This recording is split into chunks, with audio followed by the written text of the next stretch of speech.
वही वीडियो देखो जो आए बिना ब्रेक के। अभी डाउनलोड करें तक ऐप। नमस्कार, आप देख रहे हैं आज तक और आपके साथ मैं हूं शशि तुषार शर्मा। सुबह सुबह में सबसे पहले बात करेंगे इस वक्त की बड़ी और अहम खबर की। लद्दाख में भारत और चीन पर तनाव को लेकर अमेरिकी राष्ट्रपति डोनाल्ड ट्रंप ने प्रधानमंत्री नरेंद्र मोदी से बात की है। अमेरिकी राष्ट्रपति ने यह दावा करते हुए कहा कि प्रधानमंत्री मोदी चीन को लेकर अच्छे मूड में नहीं है। अमेरिकी राष्ट्रपति ने फिर से मध्यस्थता की बात को दोहराया है, जबकि कल ही भारत ने साफ इनकार कर दिया था और वो चीन के साथ बातचीत के मुद्दे को सुलझा लेगा। ये भारत की तरफ से साफ किया गया था। चीन की सरकारी मीडिया की तरफ से भी कहा गया है कि सीमा विवाद सुलझाने के लिए अमेरिका की जरूरत नहीं है।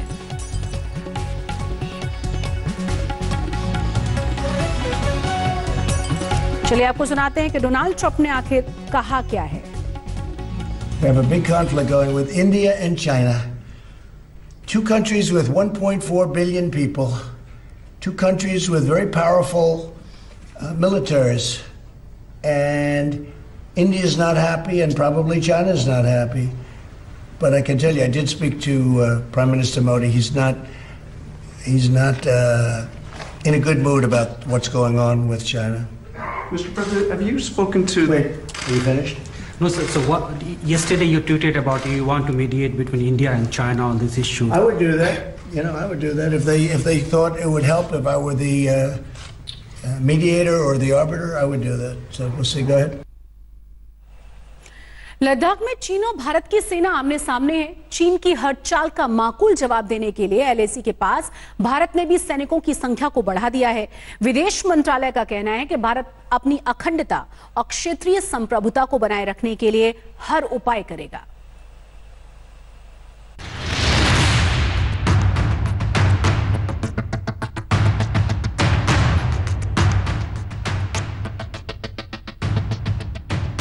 दुनिया जब कोरोना से दो हाथ कर रही है, तब चीन अपने विस्तारवादी मंसूबों को अंजाम देने में लगा है।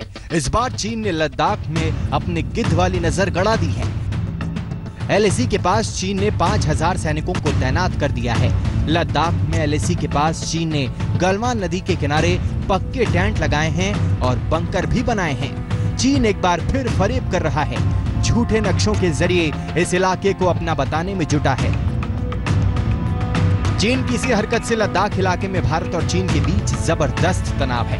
भारतीय सैनिकों और चीनी सैनिकों के बीच बीते एक महीने में कई बार झड़प भी हो चुकी है। एलएसी के पास भारतीय सेना चीन की हर चालबाजी का माकूल जवाब दे रही है। See, on developments on the LAC, I had conveyed last week that our troops have taken a very responsible approach towards border management and strictly follow the procedures laid out in various bilateral agreements and protocols with China to resolve any issue that may arise in the border areas, these channels. दरअसल LAC तक गश्त बढ़ाने के लिए भारत अपने इलाके में सड़क बना रहा है। चीन इसी वजह से बौखलाया हुआ है। 5 से 6 मई को चीनी सैनिकों ने भारतीय इलाके में घुसकर सड़क निर्माण को रोकने की कोशिश की। दोनों तरफ के सैनिकों के बीच झड़प भी हुई। इसके बाद चीन ने वही तंबू गाड़ दिए।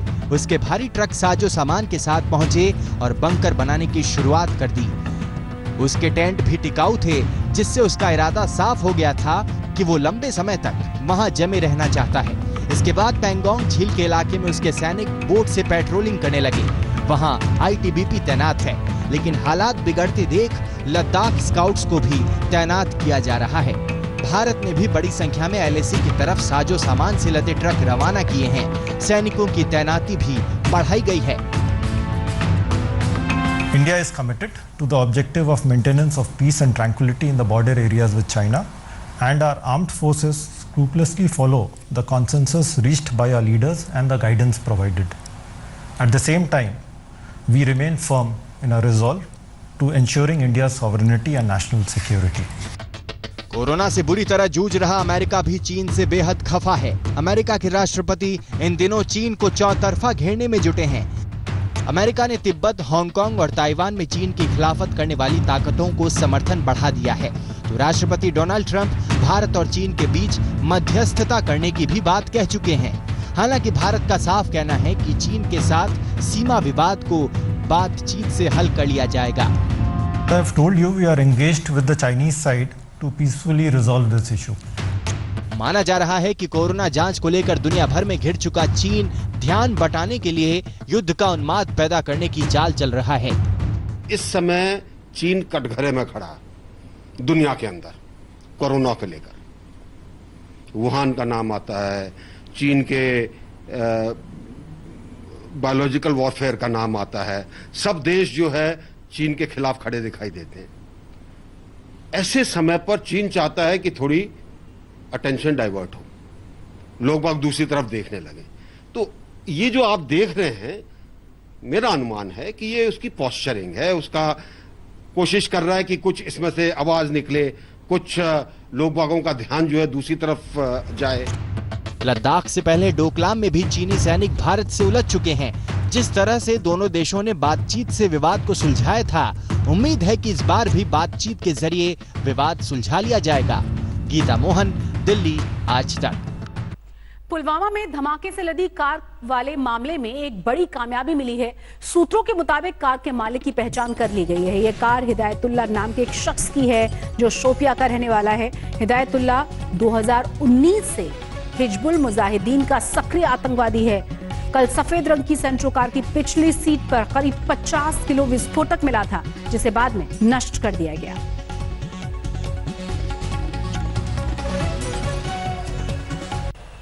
यूपी के फतेहपुर में उस वक्त लोग चौंक गए जब केंद्रीय मंत्री साध्वी निरंजन ज्योति अचानक एफसीआई के गोदाम में पहुंच गईं और वहां रखे हुए चावल की बोरियों को तुलवाने लगी। तौलने के दौरान बोरी का चावल तय मात्रा से कम पाया गया, जिस पर केंद्रीय मंत्री भड़क उठी और डीएम को इस गड़बड़ झाले के खिलाफ केस दर्ज करने के आदेश दे दिए गए। अच्छा, ये अमौली में जो ये है ना बना, ये पहले ये मेरे को रोज शिकायत मिल रही है। से कहें मुझसे बात करें। सरकार गरीबों को गेहूं और चावल देना चाहती है। आज आप ठेकेदार का हमारे पास एक बार फोन आया कि जल्दी ट्रक भेजो, जल्दी ट्रक भेजो। कौन है ठेकेदार? ठेकेदार वो है इकबाल अहमद अंसारी। कितना उसको ये तो उसकी तो मजे की बंद की, चांदी बंद की। ये तो ट्रक से एक ट्रक में कितने कमाता है? ये तो खुद 3 किलो कम है एक बोरे में। नमस्कार, आप देख रहे हैं आज तक और आपके साथ मैं हूं शशि तुषार शर्मा। सुबह सुबह में सबसे पहले बात करेंगे लॉकडाउन की। 31 मई को लॉकडाउन 4 पूरा होने वाला है। सबसे बड़ा सवाल यह है कि आगे होगा क्या? क्या देश में लॉकडाउन 5 लागू होगा? जिस तरह से कोरोना के मामले तेजी से बढ़ रहे हैं, उसे देखते हुए लॉकडाउन का लॉक पूरी तरह से खुलना मुश्किल नजर आ रहा है। 4 के बाद क्या लॉकडाउन 5 होगा? 31 मई के बाद क्या है देश का प्लान? 31 मई के बाद क्या होगा, ये सवाल हर किसी के मन में है। वैसे तो लॉकडाउन 4 में छूट की किश्त के साथ कई चीजें खुल गई हैं, लेकिन अब भी कई सेक्टर पर पाबंदियों का लॉक लगा है। और क्या ये लॉक 31 मई के बाद खुल जाएगा, इसकी तस्वीर जल्द ही साफ होगी। गुरुवार को गृह मंत्री अमित शाह ने सभी राज्यों के मुख्यमंत्रियों से बात की। लॉकडाउन 4 के हालात की समीक्षा हुई। गृह मंत्री ने राज्यों से लॉकडाउन 5 को लेकर उनकी राय जानी। आगे के प्लान पर बातचीत हुई। 31 मई के बाद राज्य क्या चाहते हैं, इस पर मंथन हुआ। अलग अलग राय आती है। कई लोग कहते हैं जून में पीक पहुंचेगा, कई लोग कहते हैं जुलाई में पीक आएगा। इसका देश में केसेस भी बढ़ रहे हैं। ऐसी परिस्थिति में सारी सावधानियों को मद्देनजर रखते हुए फैसले लिए जाने चाहिए। दरअसल अब तक के हालात यही कहते हैं कि लॉकडाउन खुलने का फैसला कोरोना की रफ्तार पर निर्भर करेगा। पिछले 4 दिन के आंकड़े देखें तो हर दिन 6000 से ज्यादा कोरोना के मामले सामने आ रहे हैं।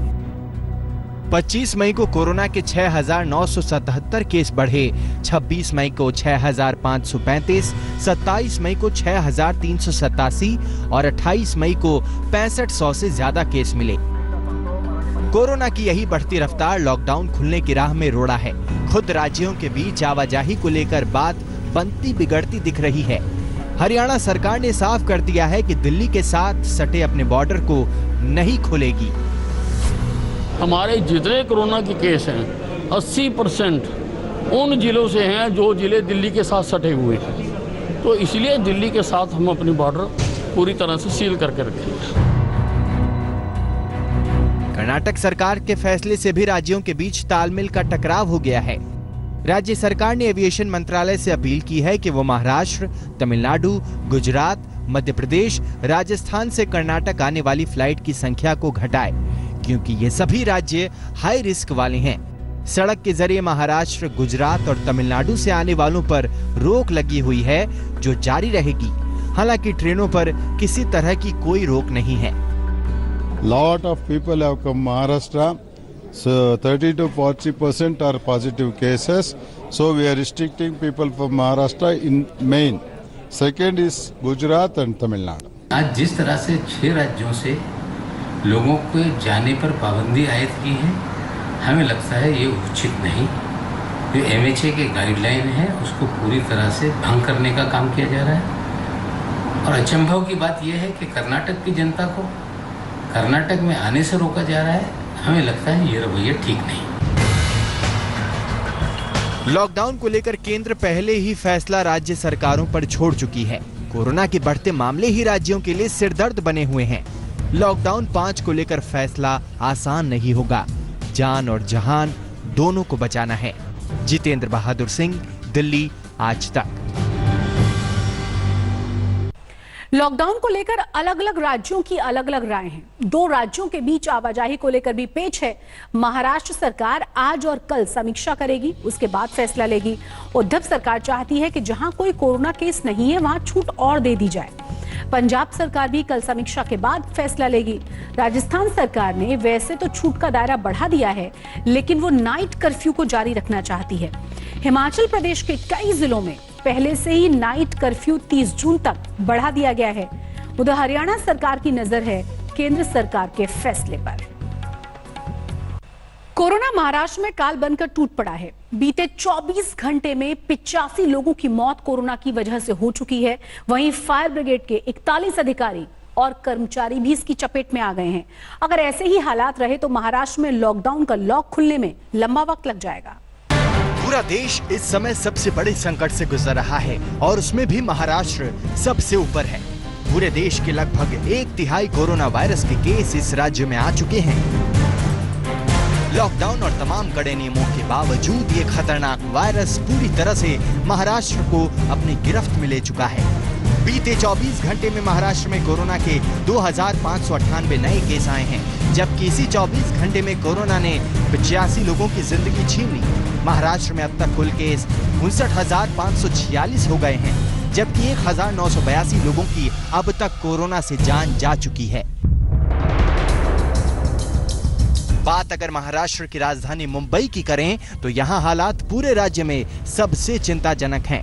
कोरोना के खिलाफ जंग में फ्रंट फुट पर काम कर रहे न सिर्फ मुंबई पुलिस के जवान, बल्कि अपनी जान पर खेलकर लोगों को बचाने वाले फायर ब्रिगेड के कर्मचारियों और अधिकारियों पर भी कोरोना का कहर टूटा है। पुलिस के बाद अब फायर ब्रिगेड के 41 जवान इस वायरस के चपेट में आ चुके हैं। इसमें से 22 फायर ब्रिगेड के अधिकारी और जवान इस समय अस्पताल में भर्ती हैं। इस 22 में से 4 की हालत सीरियस है और इन्हें आईसीयू में एडमिट किया गया है, जबकि 14 अधिकारी और जवान पॉजिटिव आने के बाद से होम क्वारंटीन हैं। अभी तक 3 कर्मचारी डिस्चार्ज हो चुके हैं, जबकि कोरोना 2 की जान ले चुका है। अब मुंबई के सामने सबसे बड़ी चुनौती आम आदमी के साथ साथ कोरोना वॉरियर्स की देखभाल करने और कोरोना को आगे फैलने से रोकने की है। सौरभ वक्तानिया के साथ साहिल जोशी, मुंबई, आज तक। गुजरात से बिहार जा रही एक प्रवासी मजदूर महिला की प्लेटफॉर्म पर मौत की खबर अब सियासत की सुर्खियों में आ चुकी है। दोनों बच्चे कटिहार में नानी के घर पर हैं, जहां नेताओं का जमावड़ा लगा रहता है। इसी बीच पटना हाईकोर्ट ने नीतीश सरकार को जवाब तलब किया है, जिसकी अगली सुनवाई होनी है 3 जून को। मां की चादर खींच खींच कर खेल रहा मासूम अब बार बार रोने लगता है। अगर बोलना जानता तो पूछता कि घर में इतने लोगों की भीड़ है, लेकिन मां का चेहरा कहीं दिखाई क्यों नहीं देता। छोटी उम्र का बड़ा भाई अपनी तरह से उसे दिलासा देता है, लेकिन ये बात उसकी समझ में भी कहां आएगी कि नानी के घर में इतने सारे लोग क्यों आ गए। कोरोना संकट के बीच अलग अलग पार्टी के नेता इस कच्चे मकान में लगातार आ रहे हैं। आरजेडी नेता तेजस्वी यादव ने परिवार से फोन पर बात की और 5 लाख रुपए का चेक दिया गया। 5 लाख रुपए हम लोग सहयोग कर रहे हैं, 5 लाख रुपए देकर के। ये भरोसा भी दिया कि बच्चे की पढ़ाई का खर्च उनकी पार्टी देगी और घर के एक सदस्य को बिहार में ही नौकरी मिलेगी। अरबीना को क्या मालूम था उसकी गुमनाम जिंदगी के आखिरी पड़ाव के बाद कैसी हलचल मचने वाली है। 2 बच्चों के साथ एक छोटी सी गृहस्थी थी जो 3 तलाक के बाद बिखर गई। पति ने छोड़ दिया तो 2 बच्चों की परवरिश की जिम्मेदारी ने उसे इतना हौसला दिया कि वो मजदूरी करने अहमदाबाद पहुंच गई। लॉकडाउन में काम छिन गया, रोजी रोटी का जुगाड़ मुश्किल हो गया तो अब्बा को फोन किया। जहां तहां से पैसे मांगकर 3000 रुपए भेजे गए। ये पैसे भी कब तक चलते, सो अरबीना ने घर वापस लौटने का फैसला किया। प्यास से ये हुए, खाना नहीं मिला, पानी में नहीं मिला। कहाँ? ट्रेन में। यही वजह में वो दम तोड़ दिया। गर्मी उतना गर्मी भी है, खाना नहीं मिला और पानी भी नहीं मिला तो वो क्या करेगा? गर्मी और खाना और पानी नहीं मिलेगा तो वो तो दम तो टूटेगा ही। हंगामा बहुत हुआ लेकिन न तो उसका पोस्टमार्टम हुआ और न ही अभी तक बच्चे का टेस्ट हुआ है। अब उसकी मौत की वजह को लेकर अपने अपने दावे और खंडन जारी किए जा रहे हैं। इस बीच पटना हाई कोर्ट ने अरबीना की मौत के मामले में स्वतः संज्ञान लेते हुए नीतीश सरकार से जवाब मांगा है। अरबीना ने जिंदगी के कितने सपने जोड़े थे और कितने टूट गए, कोई नहीं जानता। वो अपनी लड़ाई अकेले ही लड़ रही थी। अब अरबीना की मौत का मामला कोर्ट में है। 3 जून को अगली सुनवाई है। इंसाफ क्या होगा, तारीख इसकी गवाह बनेगी। कटिहार से विपुल राहुल के साथ रोहित सिंह, पटना, आज तक। टिड्डियों के हमले का खतरा दिल्ली एनसीआर तक पहुंच चुका है। खतरे से निपटने के लिए दिल्ली सरकार तैयारियां कर रही है। नोएडा में भी किसानों को अलर्ट कर दिया गया है। पाकिस्तान से राजस्थान में घुसपैठ करने वाली टिड्डियां कई राज्यों में फसलों को बर्बाद कर रही हैं।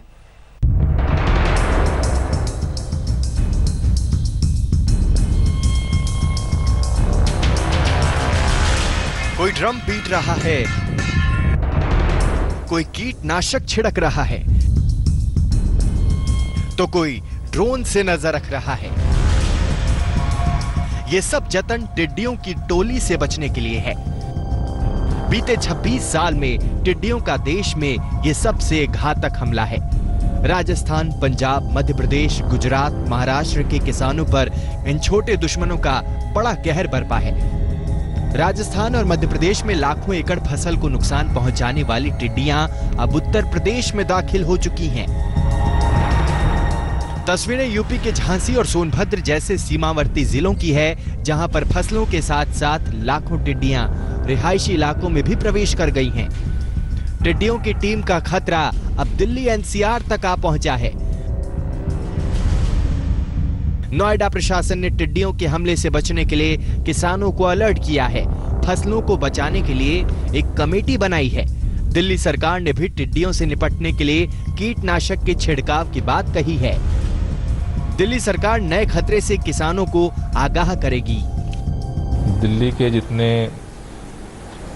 रेवेन्यू कमिश्नर्स हैं, डीएम हैं, तीनों एमसीडी को, उनके कमिश्नर को, एनडीएमसी को एडवाइजरी जारी कर दी है, जिससे कि उन लोगों को अलर्ट हमने कर दिया है और जिसमें दवाओं के छिड़काव की तैयारी करने के लिए उनको एडवाइजरी दिया गया है। देखते ही देखते पाकिस्तान से आई टिड्डियों ने उत्तर भारत को अपनी चपेट में ले लिया है। मध्य प्रदेश के 18 जिलों में टिड्डियों ने अटैक किया है। राजस्थान के 21 जिले टिड्डियों के हमले से प्रभावित हैं। धौलपुर और श्री गंगानगर में भी टिड्डी दल ने फसल को भारी नुकसान पहुंचाया है। पंजाब के एक और गुजरात के 2 और जिलों में भी टिड्डी दल देखे गए हैं। तेलंगाना में भी प्रशासन अलर्ट पर है। मुसीबत से निपटने के लिए 5 सदस्यीय टीम बनाई गई है। टिड्डियों का खतरा आंध्र प्रदेश के अनंतपुर तक पहुंच गया है। 15 किलोमीटर प्रति घंटे की रफ्तार से उड़ने वाली टिड्डियां दिन भर में 150 किलोमीटर दूर तक उड़ सकती हैं। एक झुंड में करीब 8 करोड़ टिड्डियां होती हैं।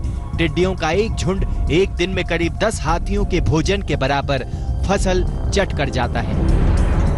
टिड्डी अटैक की वजह से अब तक 5 लाख हेक्टेयर की फसल बर्बाद हो चुकी है। आज तक ब्यूरो।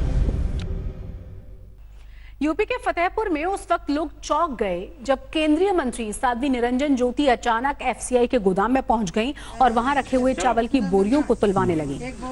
तौलने के दौरान बोरी का चावल तय मात्रा से कम पाया गया, जिस पर केंद्रीय मंत्री भड़क उठी और डीएम को इस गड़बड़ झाले के खिलाफ केस दर्ज करने के आदेश दे दिए गए। अच्छा, ये अमौली में जो ये है ना बना, ये पहले ये मेरे को रोज शिकायत मिल रही है। से करें, मुझसे बात करें। सरकार गरीबों को गेहूं और चावल देना चाहती है। आज आप ठेकेदार का हमारे पास कई बार फोन आया कि जल्दी ट्रक भेजो, जल्दी ट्रक भेजो। कौन है ठेकेदार? ठेकेदार वो है इकबाल अहमद अंसारी। कितना उसको ये तो उसकी तो मजे की बंद की, चांदी बंद की। ये तो ट्रक से एक ट्रक में कितने कमाता है? ये तो खुद 3 किलो कम एक बोरे में। नमस्कार, मैं हूं अंजना ओम कश्यप। हमें उम्मीद है ये वीडियो आपको पसंद आया होगा।